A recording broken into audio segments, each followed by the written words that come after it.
Hello, kumusta po yan? Nandito na naman ako, Ngayon, ang ipapakita ko sa inyo to Bicol song naman ito, Yung Pula Sising Verde.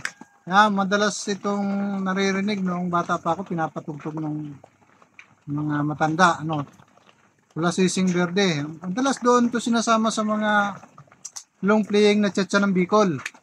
Yan, tamang-tama, At tagal din tayo hindi nakatugtog ng mga Bicol song, Taga Bicol pa naman ako. Okay, yan. Ito, pakinggan nyo, Ang ganda na tugtog ito. Gumamit ako ng mga sharp chord dyan, tulad na sabi ko, comment nyo, mas gusto nyo ba ng sharp chord o busy chord lang? Yan. Gandang tanong. I-comment nyo dyan para yung gusto nyo, yun ang susundin natin, siyempre. Ayun, pakinggan na natin.